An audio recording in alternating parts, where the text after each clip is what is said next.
প্রথমে আপনাদেরকে যোগদান সমাবেশ দেখাবো। দেখুন উত্তর পূর্বের রাজ্যে ত্রিপুরায় কংগ্রেস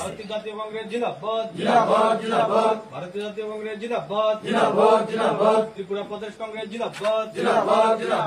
আজকে কংগ্রেসের যোগদানকারীদের জানাই স্বাগতম। আজকে কংগ্রেসের যোগদানকারীদের জানাই স্বাগতম।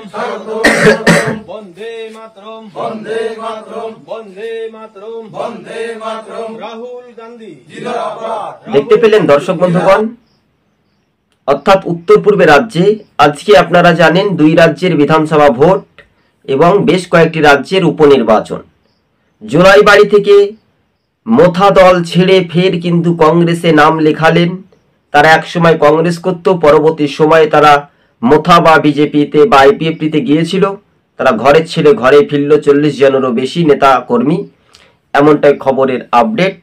তবে সেই পুরনো ঐতিহ্য সিপিএম কংগ্রেস কি আবার সে পুনরায় ত্রিপুরা রাজ্য রাজনীতির মাটি থেকে আবার উদ্ধার করতে পারবে? তাদের পুরনো শক্ত ঘাঁটি শক্তি বৃদ্ধি পাবে?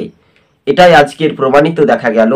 আজকে মহারাষ্ট্রে এবং ঝাড়খণ্ডে ভোট রয়েছে, সেখানে রীতিমতো ইন্ডিয়া জোটের একটা বার্তায় ব্যাপক উদ্দীপনা।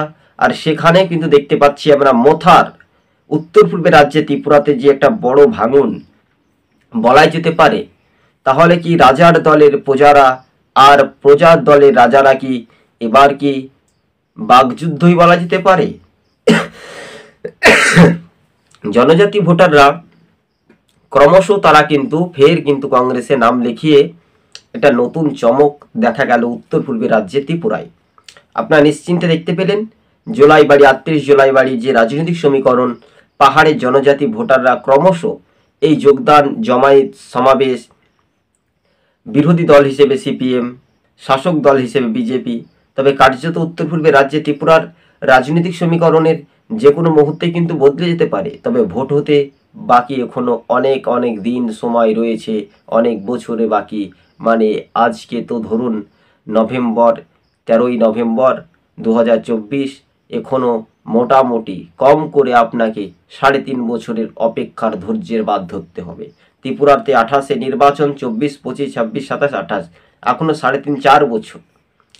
তো 23, 24, 25, 26, 27, 28, তো 28-এ যে নির্বাচন তার আগেই কিন্তু একটা বড় ধস। কিন্তু উত্তর পূর্বে রাজ্যে ত্রিপুরাতে সেই সুদীপের খেলায় ফের কিন্তু টনক বাজতে চলল মোথা জোটের, ফের কিন্তু ধস, ফের কংগ্রেসে নাম লিখিয়ে ব্যাপক উদ্দীপনায় উত্তর পূর্বে রাজ্যে ত্রিপুরায়।